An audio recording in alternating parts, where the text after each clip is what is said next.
I tell you right now, there is absolutely no way that hunt would have went the way it did had it not been for your podcast and all the guests that you've had on it. It's just a wealth of knowledge. It's unbelievable.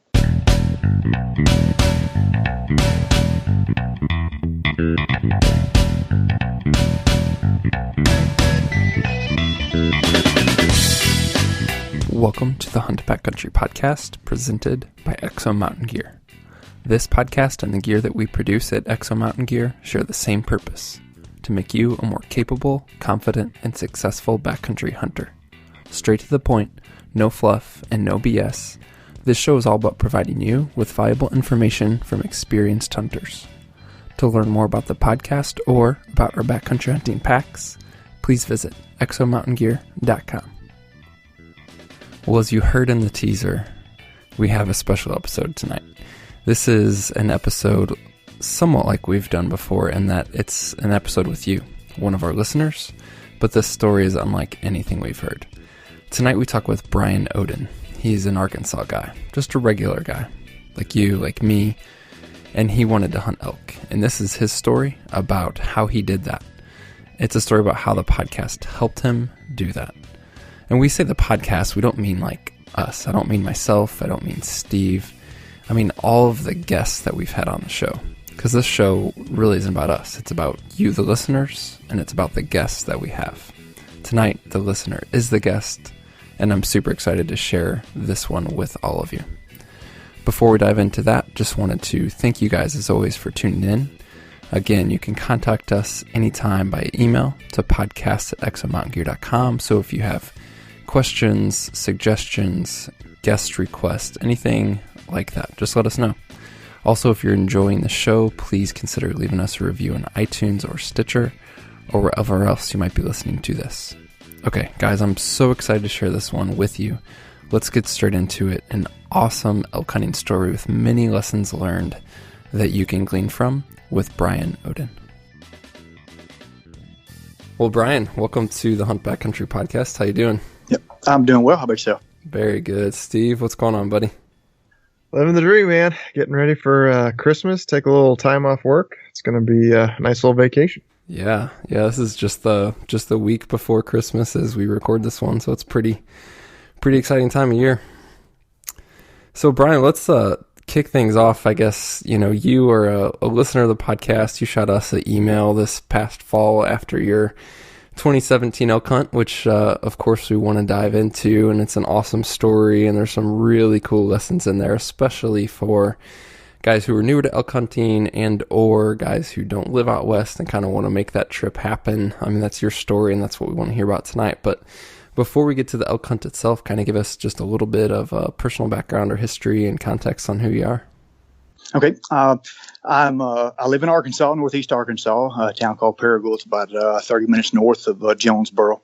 And we've got about 50,000 people here. I grew up a family guy. I've got two daughters, 14, actually about to turn 15, Christmas Eve. She's a Christmas Eve baby.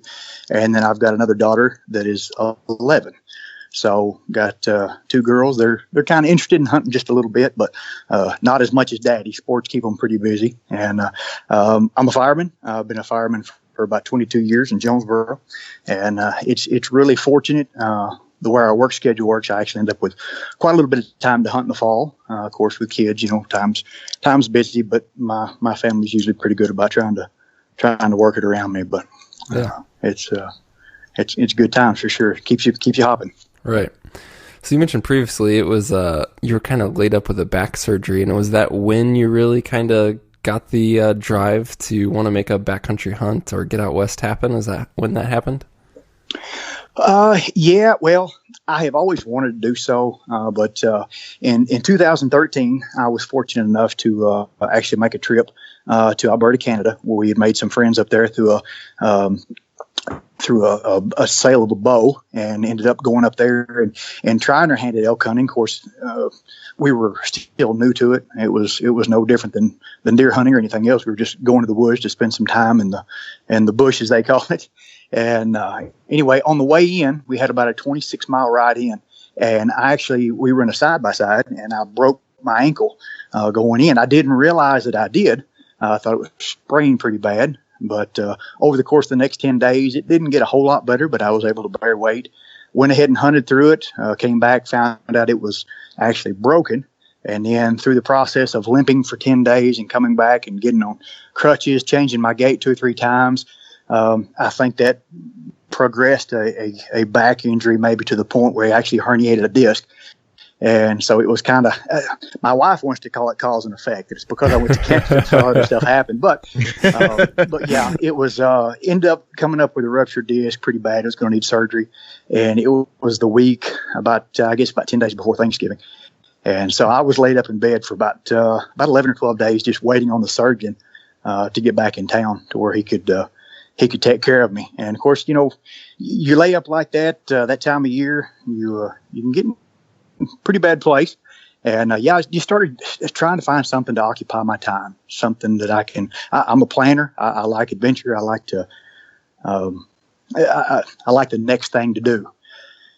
And, we get out around here a lot, and I've made some trips out to West Arkansas, like I said, some pretty rugged, remote areas, but it just kind of spawned an idea and started kind of looking around and trying to find some information. Of course, it's hard to find information when you're laid up in bed, but I did do a kind of a Google search and started on YouTube. And when I started typing in backcountry hunting and backpack hunting, actually your video that you had just posted, I believe just a couple weeks earlier, was actually the first link that popped up. And it just kind of started I thought, I could do that. That's something I'd like to work towards. So it kind of occupied my time, gave me something to focus on instead of laying there feeling sorry for myself. So yeah, that's wild. I see how it is. You're looking at this video and going, if this idiot can pull it off, certainly I can do it. No, I said, just having a place to start, because as I'm sure we'll get to, it's really easy to put everything in a pack, and you can overload it so much. And it's nice to hear to people's experience to kind of lay everything out there, and it just gives you a good evaluation, a good starting point of what you need, what you don't need, what's convenience, what's what you have to have. So it was very, very insightful, and it actually, like I said, gave me a starting place. So I started breaking it down and kind of trying to figure out all of it. So that was 3 or 4 years before this fall and the hunting story that we'll talk about. Did you kind of try and do some backcountry hunting or more remote hunting there in Arkansas? Because as you mentioned, there's some actually pretty good remote areas there. Did that change your hunting style in the past few years where you're at? Yes, it did. It really did. Which the public land, we're fortunate. Arkansas has got a lot of public land, but we've also got a lot of public land hunters. But just like anywhere else, of course, on a much smaller scale than out west, if you put in a little bit of time and trouble, a little bit of effort, you can usually get away from the norm, from the majority of people. And typically, the people that are going to put forth the effort to get back there, and I say back there, I'm talking 2 or 3 miles deep, typically they don't hurt you because they're after the same goal, and people that work that hard typically, they're kind of like-minded, so they're not interested in messing anybody up any more than we are. So, but it kind of, it got the wheels to turning. I started putting together my kit, so to speak, with stuff I had in my pack, and wanted to kind of test it out. Just my wife would laugh at me. I'd go out and I'd throw up a little, a floorless shelter or something in the yard when it was really cold, and try a base layer and a sleeping bag and just see, kind of tweak it around a little bit. But like I said, it's hard sometimes to get in that situation, but you gotta put yourself out there for sure. Yeah, that's so good. That's such a good takeaway of you just got to start with what you have and where you're at. And for so many folks, it's, if you're not trying stuff and testing, both gear and mind and body and just even remoteness of hunting, like it might not be the ultimate goal of where you want to be in terms of a big hunt, but man, just start doing what you can where you're at with what you have. That's good. Well, and you hit on it there. Heavy emphasis on the mind and body. You've referenced it. You and Steve both have referenced it many times in your podcast and stuff about It's easy to quit. It's easy to, and I think you'd actually mentioned that you actually had a letter or a photo or something from your daughter that when you start getting out there and things start going south or not like you want to, that little memento that brings you back to home kind of re-energizes you for a couple of days, and you stay after. You remember where you were in July with a pack on your back and 100 degrees, and now you're here and this is what it's about. So you stay the course and hopefully things work out for the best.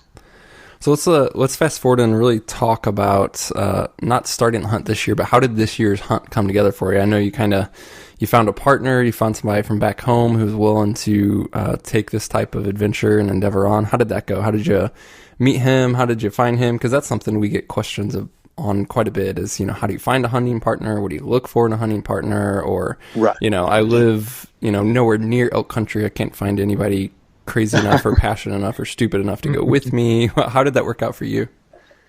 Well, like I said, it started here. It started in Arkansas, wanting to get just a couple miles in and kind of doing some remote stuff. And when we hunt down here, we've got some good bucks, but we don't have anything like the Midwest. And as far as the numbers, I mean, I've been blessed enough. I've killed some nice deer on public land, but to really get in there, it was more about the adventure than it was anything.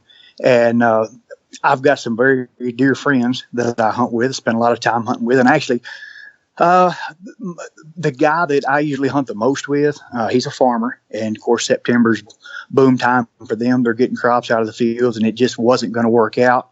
And we had just kind of been working toward this and trying to get things lined up. And I actually go to church with a gentleman we started going to church 3 or 4 years ago. I got to be really close to him and his family. And he had been out west before, and he kind of had that, he had the taste in his mouth.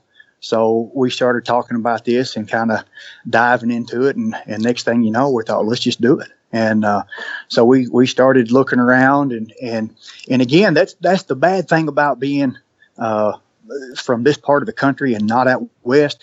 It's so hard to find people to get your hands on gear, to try gear, to touch and get a sense of exactly what you are. Because hindsight being what it is, a lot of the stuff that I've got, it's good stuff, but it might not have been my first choice. So, if you're trying to get geared up for this, before you make that investment, especially on big ticket items, packs and sleeping bags and stuff like that, try to find somebody to, you can get hands on and talk to people one-on-one. A lot of my gear, like I said, it worked out great. But it's one of those things that had I touched some other stuff, then I probably would have made some different decisions.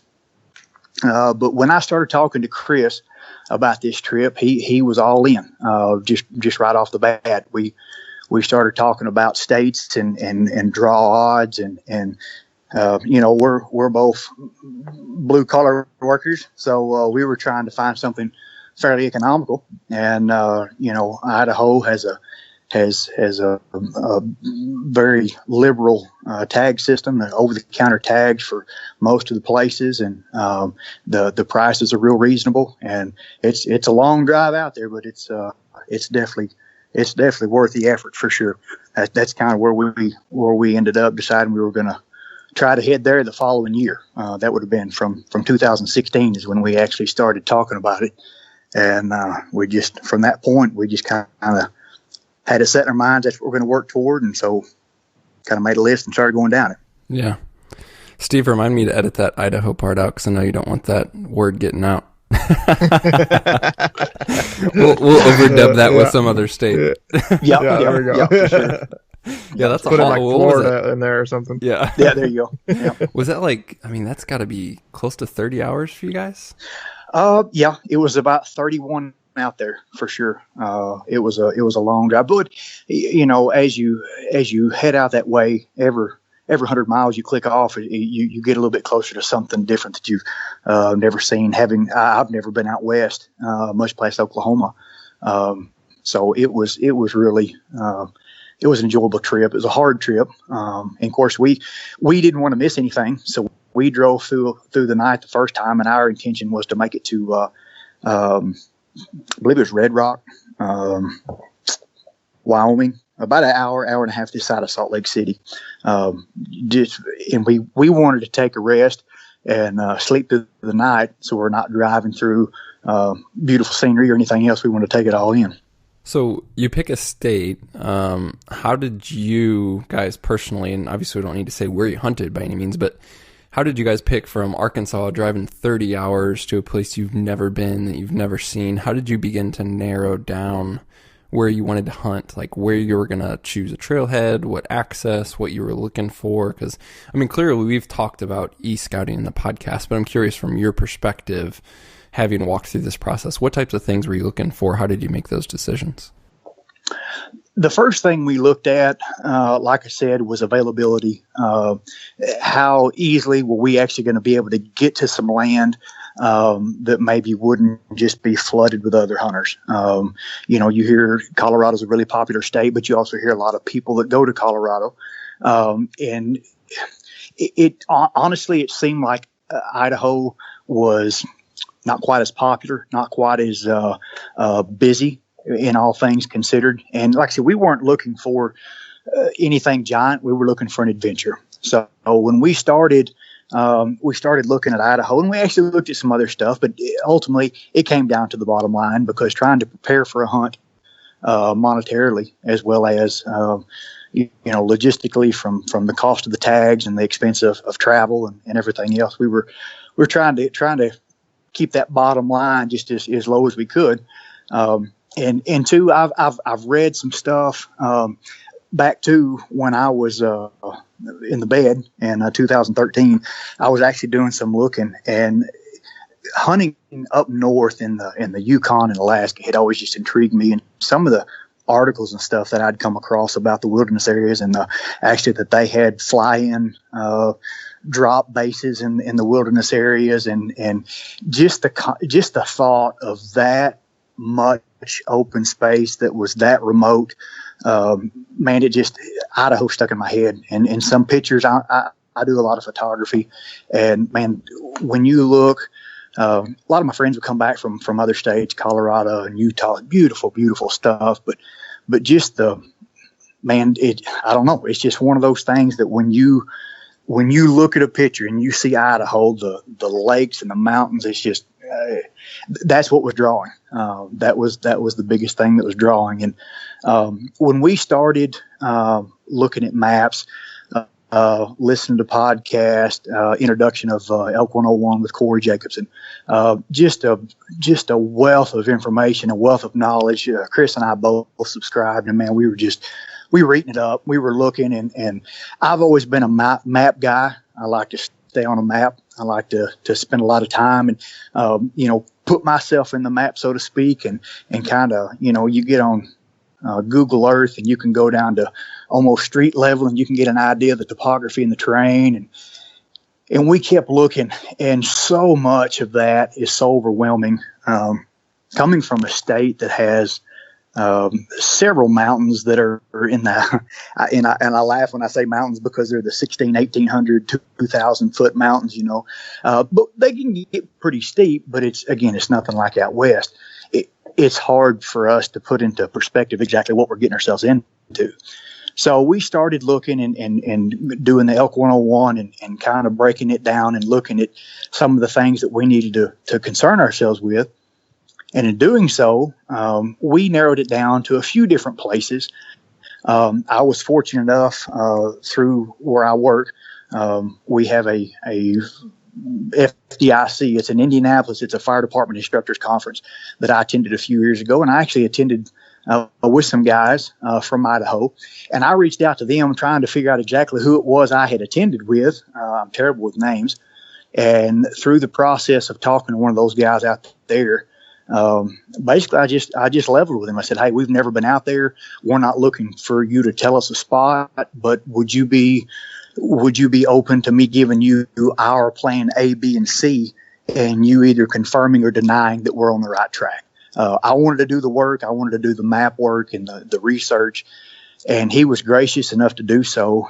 And we're trying to decide dates, trying to decide if we would be ahead to maybe come out there with a rifle and really maximize our opportunity. But at the same time, I'm a very avid bow hunter, and so was Chris. So we decided we liked the idea of the up close and personal and trying to get it done with the bow. And we gave the gentleman I spoke with out there 3 or 4 options, and he's like, yeah, no, I wouldn't worry about the first one. And the second one, yeah, it might be okay, but you might be kind of limited in access. The third one, you're getting pretty close. I think you'll do pretty good there. And he was trying to help me narrow down just into zones that encompassed, maybe 4 or 5 different zones. So he wasn't giving us a lot of information, but at the same time, he was able to try to, I guess, kind of confirm some of my hunches and some of my research. And once we finally got it narrowed down, a couple more phone calls, bounced a few more ideas off of him, and he ended up saying that we had 2 or 3 plans that were spot on, that he would not hesitate to go in there and try it out. And just through, like I said, through trial and error and process of elimination, and that's the biggest thing is I encourage anybody to reach out. And like I said, you can't expect anybody to give you their spots. But there's, sportsmen, if they're in it for the right reasons, they're more than willing to help people and kind of help themselves, so to speak. I was just out of curiosity, what dates did you end up picking? And then kind of what was your research behind those dates? Well, when we started talking about, Corey had mentioned in one of his podcasts, this trifecta of sorts, that when the fall moon, with the fall equinox and all this stuff was supposed to line up, that the perfect dates, there were several people actually that I'd heard through the course of time talk about these, September 10th, 12th, 15th in there was just supposed to be phenomenal this year.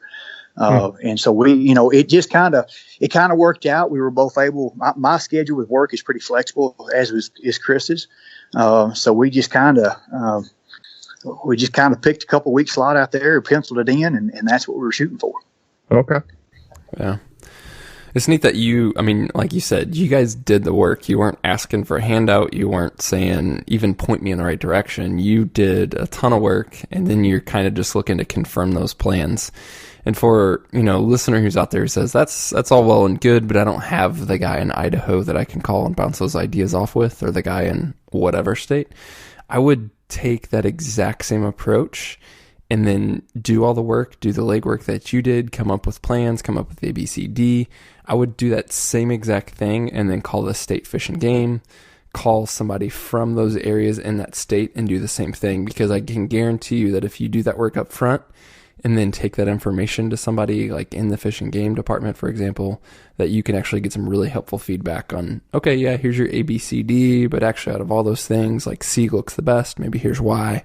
Here's maybe what your plan B should be. So again, even if you guys don't have that resource to talk to on the ground in terms of somebody that's still the process that is incredibly valuable, I think. Oh yeah, for sure. In Idaho, and I've even noticed about several of the places, they have spreadsheets and harvest results. And man, I went through probably a couple of different reams of paper analyzing all this stuff, and we were trying to decide if we wanted to try to overlap the mule deer season with the elk season, and if to maximize, if we're going to drive 30 hours and spend the money, do we want to maximize our opportunities? And we ended up settling just pretty much on elk. We were going to dive full bore into that. But just hammering out maps and looking at harvest data from years past and trends and declines, and the Onyx maps, man, that's another unbelievable resource that I've actually, since I've gotten back from Iowa, I've actually bought a couple of the other states that I hunt around here close, and it allows you to see burned areas, historical burn data, private land, just access points from public side, state side. It's just a wealth of information that it's just as simple as a click. So it's definitely a good place to start. It allows you to really kind of get into it and look at several different angles of the same piece of property. Yeah, Cool. So you guys get out, make the 30-hour drive, get to the trailhead, start loading up, take off. What's the game plan from the trailhead? Are you guys loaded up with X days worth of gear? You know what direction you're going? Kind of what was the plan, and then how did it play out? Did it go according to plan? Yep. When we drove out there, I actually had a plan A, B, and C, and D. And our intention was to basically pack up and take a 2 or 3 day loop and then come back to base camp. We were going to utilize base camp more than anything as a peace of mind, just a reassurance that if things go south, we've got something set up. It's dry. It should be there. And, we can, if we need to get back and regroup or restock, or if we didn't take enough or too much, it was going to give us just a peace of mind. So we had our timed out to where we were going to make 3 day loops about. And then the last day we're just kind of go for broke and just do whatever we needed to, whether it was 2 or 4 or 5 days or whatever.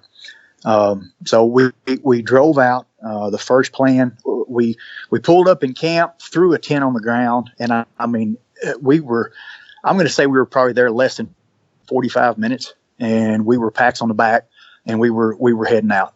We had a trail that we had kind of drawn out on a map that was going to allow us a pretty easy purchase into the wilderness, but it wasn't a trail. It was a bushwhack. But maps and some aerial data that I'd looked at looked like it was going to be, I'm not going to say easy walking, but very doable.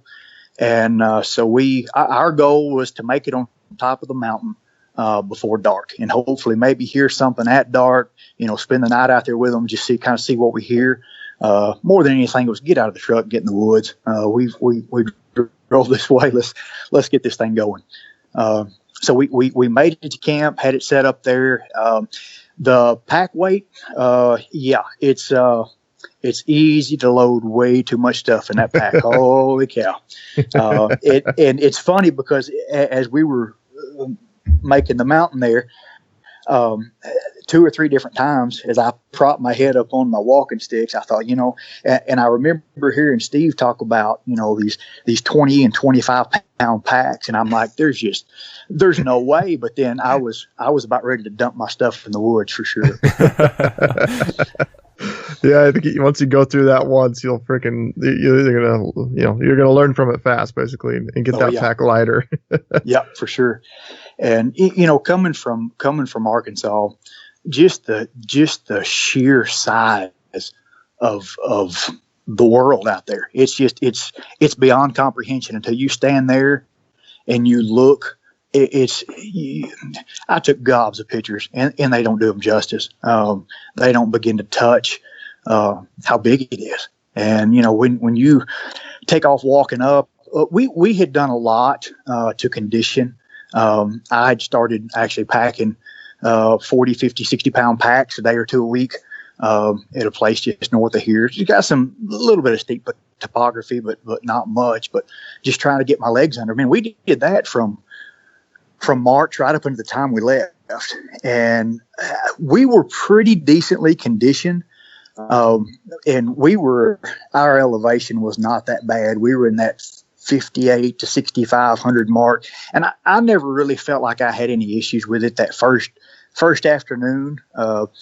But it was a little winded, but we weren't exactly sure what it was. If it was just the mental fatigue and driving so far and jumping out and then jumping straight to it, or because we hit it pretty hard after having basically sat for 2 days. But we got up, got camp set up, and right at dark, just about as far as you could think you could possibly hear something, I thought I heard a chuckle. Just the tail end of a bugle and chuckle, and just enough to say, hey, we're going to hit sack and it's going to be a good day tomorrow. But it was pretty quiet through the night. But that's our plan the next morning was to get up and kind of continue our loop. Yeah. So is that what you did? Did you hear anything in the morning? How did the next day go for you? The next morning, the day before, as we were going up the mountain, we were seeing a lot of sign, a lot of tracks. a lot of droppings and some rubs, but they all seem to be going in one general direction, and that was further in. And I had remembered reading some stuff about a potential migration route that as they come from the river breaks and head to the lower elevations. After we got up that morning and we had worked our way probably a mile and a half, it was apparent. It seemed like we were behind everything. All the tracks were going pretty much the same direction. We weren't hearing anything, just taking in the scenery. Once we hit it was about almost 2.5, probably a little over 2.5 miles. We kind of came to the realization that we need to take a reality check. We've got 45, 50-pound packs. Are we prepared to get something out further than this? So we actually abandoned our first plan, and we started hunting back toward camp. We're going to try to regroup, try to reanalyze and shuck some weight out of the packs, and just kind of take a deep breath and slow down. And now we're here. We're in the woods. Now let's get serious. And that's the biggest thing. I think it's so easy to kind of get the big eye and think that your capabilities are one thing, but we didn't waste any time in identifying our limitations, stopping and regrouping and trying to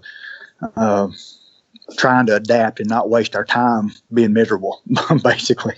Yeah, dude, I think that's definitely smart move. Yeah, right. It's such a key point, especially. I mean, there's just so much out there about, let's go in deep, let's get away from the crowds, let's be 5-6 miles. And man, you don't have to do that. And I'll tell you what, dude, the first bull I packed out was 6+ miles at some serious elevation. And I do not wish that on anybody, especially for the first pack out. I mean, it's so wise of you guys to take that approach, and I just want to reinforce that for the listeners for sure. Well, I think so much of that allure, especially for us not being out there, the allure, this is, you grow up watching these Western hunting shows and all these things, and it's like, man, I want to do that. I can do that, but man, it takes a special type individual. It's a lot of hard work. It's not something you can go out there. I don't care if you're into CrossFit, if you're a runner, it's just different. It's until you put legs on the ground and weight on your back and trudge a mountain, it's eye-opening for sure. Yeah. As you guys headed back, and you kind of mentioned you wanted to lighten the packs for heading back out further, what are some of the things that you dropped from the pack that you realized you may or may not didn't need? Well, you listened to Lenny and Steve and yourself, and you start talking, well, you don't need a spare light. You don't. Basically, the first thing we did, we dropped all of our spares. We had spare batteries. We had spare lights. We had, there was some stuff that we had that was duplicate. We had tried to, I would carry a cook set, and he would carry a stove, and his son would carry a fuel bottle. And we were going to try to, we tried to do that even more. But honestly, we also decided that, we were conditioned to the point, well, we could get in pretty easy, a couple miles in a day. So instead of doing the deep back country hunt, we decided to start trying to do just a full long day, take the bare necessities. If we got out there and we had to spend the night, throw a tarp in there, a little extra food. But I'm going to say I probably cut out a good 25, 30 pounds out of my pack just and didn't think twice. So you're kind of going out on more of a day hunt, but with the necessities of if you get out there and have to stay, you can. Right, exactly. We didn't want to get out there and just get to something and then it start to get too dark on us and then have to back out only to come back to the same point just to start the next morning. Right. And there again, that's the point where I really started trying to recall some of the stuff that Paul Medell, the elk nut, had talking about. And as a matter of fact, I think one of the last podcast that we listened to, I don't know, it was 92, 93. He was back on there and he was talking about that, the majority of their stuff, they didn't have very far pack outs. They hunted not from the road, but they hunted access from the road daily, to where they didn't do a lot of overnight time in the actual woods, as far as spending the night and stuff like that. So we were just, at this point, we were trying to look for options. We were trying to devise a couple plans that would kind of facilitate our abilities more, try to work it, a little bit friendlier. Yeah. Well, as we've hinted at, this hunt worked out for you. So begin to take us to the encounter that you had, and then ultimately walk us through that story. But it wasn't too much longer after you guys came back to camp and circled back. Was it this next day that you guys went out that you really got into the bulls? Yeah. When we came out, it would be the second night. We came back out. We were interested. We had to drive about an hour or so to be able to get service to call the families. Like I said, I had a wife and two girls that they were chomping at the bit to hear from me, and I was probably more so to hear from them. So we drove the hour out, and I remember Paul talking about, that they, at nighttime, they would drive around and they would actually bugle from the road and just see what they would hear. And so, I thought, well, studying my topography maps and stuff, I found 3 or 4 different drainages that this hour-long drive would take us through, and it would allow us to, some had trailheads, some didn't, but it would allow us easy access to where if by chance we did hear something, then we could get on the trailhead or start at that access there, and then work our way kind of uphill, and that would allow us for a downhill return. So we made it to town, called the families on our way back in. We stopped at one drainage that I felt and hoped actually offered the best opportunities because of the way it laid. It had a lot of the north-facing slopes and some of the what I guess what they call darker timber that stays a little cooler, and it had some pretty easy access comparatively speaking. And we pulled up and we shut the truck off, and I actually had to walk down the hill and kind of away from a creek a little bit so I could hear. And I let out just a location bugle, and he cut me off. He answered me right back. And of course, that's just, we went from zero to hero right there. I mean, it was, you couldn't hardly convince me there was an elk in the woods. And now all of a sudden, holy cow, it's starting to play out. It's real. We're playing the game. Now we've got a response. We can't do anything with him tonight, but we know that there's a bull somewhere in this basin not far from us right now. So each basin we stopped at 3 or 4 times over the next hour back to camp, we stopped and called, and we didn't hear anything else. And man, we were so pumped up. This was awesome. We were elk hunting now. We've heard them answer us back. So the next morning, the wind was not like we thought, not like we'd hoped. So we went ahead and started with our original plan B. But we tried to break about an hour and a half into the woods before sunrise, and to get to a vantage point and listening point. And it was cold and windy, and it was nothing like what we expected. I would have been very surprised. I felt like we was probably more likely to see a mountain goat up there than we were elk. It was pretty barren. It looked like it had burned maybe the year before, and it looked pretty. But it was not what we expected. So we were trying to decide. We were afraid to go into that first basin where we'd heard the elk bugle the night before because the wind was wrong. And that's a kind of a story in itself. The whole time we were up there, coming from Arkansas, big whitetail hunter, we concentrate so much on the wind, and we just don't want our wind to blow across our bedding areas or where we think the potential animals are. And that actually, it kind of bit us a couple times, because we weren't looking at the small picture. We were looking at the big picture and couldn't see the forest for the trees. And when we finally decided that we weren't where we wanted to be, we thought, you know what, it's an hour out let's go ahead and break camp. Let's get down there to where we know an elk's at, and let's start from there. Let's start. We'll start it like day one, and we'll see what happens. So we relocated, got our camp set up. Couldn't wait to get in the woods because we know that there was an elk right here, less than 200 yards from us. And we worked our way in a little bit, slipping because, he's got to be right there. And the wind was wrong. And we were getting frustrated because we couldn't get the wind right. And what we ultimately decided about the wind, instead of worrying about the wind, not knowing where the elk is, don't worry about it. Get in the woods, get out there, make noise, get something going, and then move to let the wind fit the situation. Because if you go at it straight on, hoping for the perfect wind, you're not going to get it. Well, you don't get it in Arkansas, and you sure don't get it out there in the mountains. So just take the individual opportunity and kind of set up for the wind the way it was. How did you make a play then as you decided to move? What was the strategy for actually getting in there? Did you move in? Did you wait and call from a distance? How did this play out? We wanted to get a little bit of distance in the woods before we started calling. And as soon as we felt like we were in close proximity to where that bull had been, just pretty close to sunset, a little after the night before. We didn't think he'd probably come that far.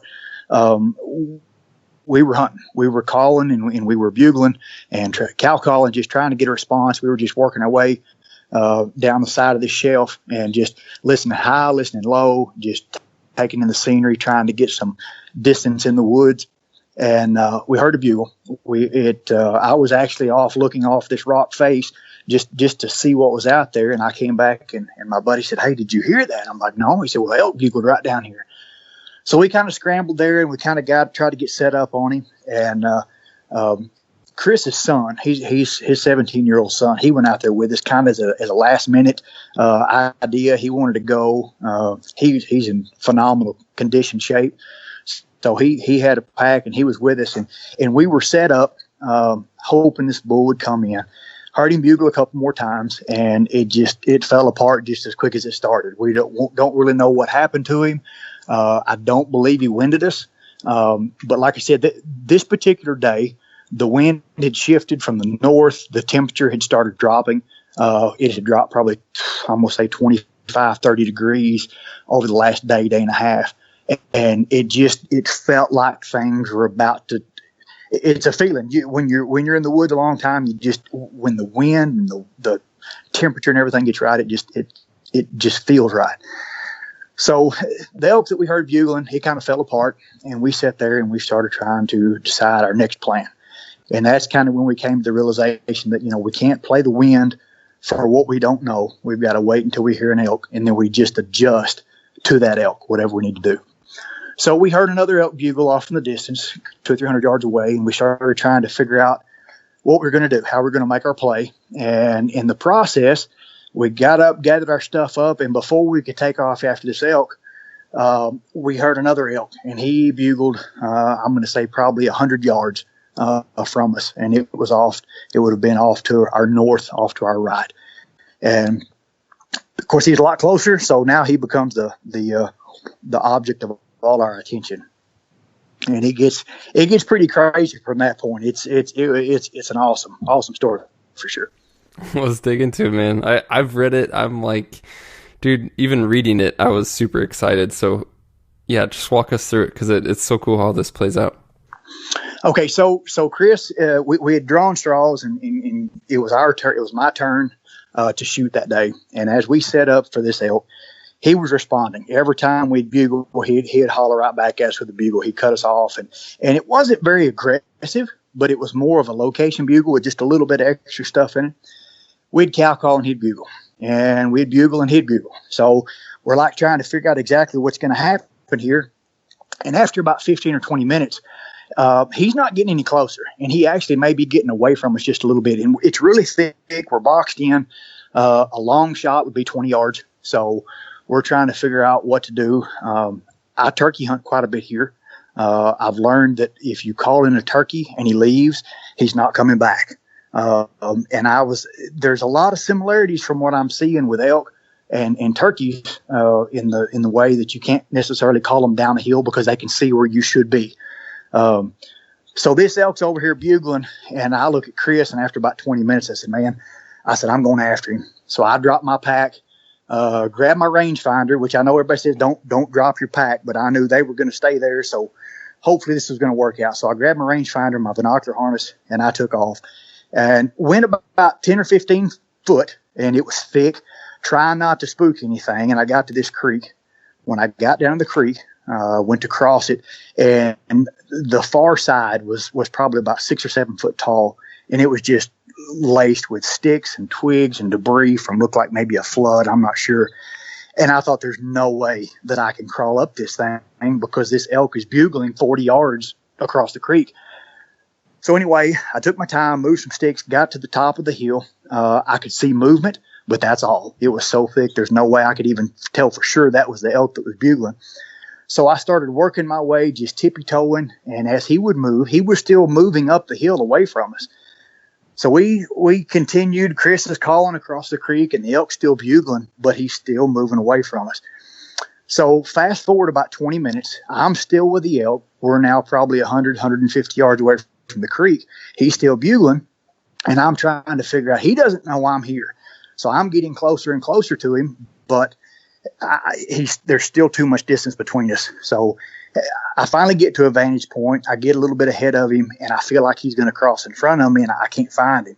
And then all of a sudden, I look up at the top of the hill, and I see a tree just shaking. And I'm thinking, I was trying to make out exactly what I was seeing, and the elk was rubbing on the tree. So I'm trying to figure out my plan. I start trying to move on him, and I chicken out a couple times. I think, man, he's going to bust me. And so I actually peeled out to take a few steps and ended up retreating because I was just nervous. I was afraid I was going to get busted. Anyway, I thought, well, I'll tell you what, I'm going to cow call. I'm going to stick my head behind this big tree, and I'm going to try to throw my sound and see if I can get a response. Well, like I said, he's probably 75 yards up the hill. So I cow call real softly. Well, I get a bugle, except it about knocks my hat off. This bugle came not from 75 yards, but this bugle came from 40 yards. And I couldn't see him, but there was actually two elk. There was two elk. They were both bugling. I couldn't see the second elk, but the other elk turned and bugled. And then the elk that just bugled at me bugled. And now they're going back and forth at each other. And so the elk that was the furthest away starts on a straight line coming toward the elk, kind of coming toward me. Well, this is it. I couldn't believe it was happening. So now I'm within, 75, 80 yards of not one, but two elk. And when I finally see them, they look like identical twins. They were nice framed up bulls. They were young, 5x5, 6x6s. Mine was just, it barely made a 6x6 by a couple, but just an inch split on his back tines there. So they sit there and they size each other up. The next thing you know, they lock antlers and they start pushing back and forth. And it wasn't just a big brawl, but they were growing quite tired of each other. And I was just in awe. Here we are in Idaho, and I'm watching these elk lock up and push around on each other, and still too far for a shot. I'm getting to the point where it's about to get open enough, but there was just where I was. So I start trying to make a play, and each time they'd lock antlers, and I could hear that, then I would move, and if it would stop, I would stop. So I'm moving along, and I actually closed probably 10 or 15 yards on them. And then all of a sudden I hear this sound, and it echoes in my mind. And if you're a whitetail hunter, when you hear a doe blow at you, it sends chills down your spine because the jig's up. Well, as soon as I heard it, I knew what it was. I had downloaded the Elk Nut app, and it was the nervous grunt. It was I want to call it a bark, but Paul said that, when you hear that doesn't necessarily mean they're scared, but they want you to identify yourself. It's requiring an action. And I froze. I didn't know what to do. And I look up, and one of the bulls, he's actually leaving. He's actually going away from me, and the other one's just standing there. Well, he barks at me again, and I'm like, what am I going to do? I'm shaking, and I'm like, what? Holy cow. So what did Paul say? Well, when you hear that, he's asking for an action. So I asked an action of him. So the best I could, I gave him a nervous grunt, and he did exactly what I asked him to. He took 3 or 4 steps out, and he looked at me, and he barked at me again. And I thought, holy cow, it actually worked. But now what am I going to do? Because he's honored my request, and now I have to honor his. And I lean out and I range, and it's about 80 yards or so. And I thought, I've got to get closer. So I thought, I'm busted. I don't know what's going to happen here. And I start going through my mind what to do. And Paul says that when you hear that nervous grunt, give them what they're asking for. So I lowered my head. I got my cow call, and I started cow calling softly as I tried to stay obscured as I walked about 10 or 12 yards directly toward that elk. I always tried to keep something between me and the elk, but I was cow calling. So he was seeing movement. He was hearing a cow, and I got up there about another 10 or 12 yards closer, and I thought, holy cow, this actually worked. Well, he barked at me again, and he seems like he's starting to get aggravated because he can't really make out what I am. So I thought, well, I'm going to do it again. So I walked another 10 yards or so and cow calling the whole way, and he's just standing there just waiting for me to show up on his doorstep. And I get to a point where I lean out and I range the tree directly in front of him. And I think, man, I can do that. I can make that shot. So I draw my bow back, I settle my pins, and I start cow calling, and I walk upright out from behind my tree about 3 steps until my lane is clear. I settle my pin on the bull, and he stands there and eats that arrow like a champ. The arrow buried into the fletching. I hit him perfect. It was he took off, and when I saw my arrow bury up, I knew exactly where I'd hit him. I'd hit him. I was probably 4 or 5 inches behind his shoulder, right at the break of where his side rolls down to his chest. Of course, I was a really steep angle. He was probably 30, 35 degrees above me. So I hit him good. And man, I melted. I like fell apart because I thought, holy cow, who would have ever thought you could have walked 25 yards toward an elk with him looking at you? And, Paul made mention of when they hear that, they're requesting an action. They want you to stop. They want you to show yourself. Well, he heard an elk and he saw movement. And I think that's why I was able to get by with stepping out there to shoot it. He wasn't surprised to see something, and, good camouflage. And, it was able to work out. Holy cow. Yeah, dude, that's so amazing. Like, what a cool way for that to go down. That's unbelievable. Yeah, it really is. It's surreal. So when you stepped out, he was facing you, he was looking, but he wasn't, his body wasn't towards you. You still had a decent angle at his vitals? He was perfectly broadside, and the first time or two he had done that nervous grunt, he had actually walked a couple steps down the hill, and there was a deadfall that he was behind. And when he got to that, he turned sideways. I don't know, to walk around it, to walk away, but he stopped, and he was perfectly broadside. And man, it was. I went down the hill. I was going to give him some time. Went down the hill, got Chris, told him the story. Man, got to the details, and it was just, I couldn't hardly believe it. Just telling it how it happened. It was, and that's something. Having never been out there, having never elk hunted formally before, that's something you would never try. That's not something that you just, common sense tells you not to do that. But when you can take something and get some information from the podcast and from Paul and from Corey and all these different guys that live it, they do it. To be able to apply that and have that work out, I tell you right now, there is absolutely no way that hunt would have went the way it did had it not been for your podcast and all the guests that you've had on it. It's just a wealth of knowledge. It's unbelievable. Wow, man, that's awesome. Yeah, that's super cool. What are some takeaways for others listening to this who are in a position where you were a year ago? I mean, obviously, unfortunately, we can't guarantee these results for everybody for the first time. But I mean, you've covered so much, so some of it may just be reiterating or reinforcing what you said in terms of what you've learned or lessons. But what are some of the other takeaways that you want to make sure we share with other listeners who are getting into elk hunting or still trying to find success, things like that? Man, one thing is maps. Like I said, just the Onyx maps, Google Earth, and everybody's introduction on how to use them. Man, that's just such a valuable tool. I don't think you can spend enough time on maps. It gives you an idea of. When I stepped out of the truck, I felt like I knew where I was. I knew that once I crested this hill, I had another hill in front of me that was going to wrap around to the west. That's a big one.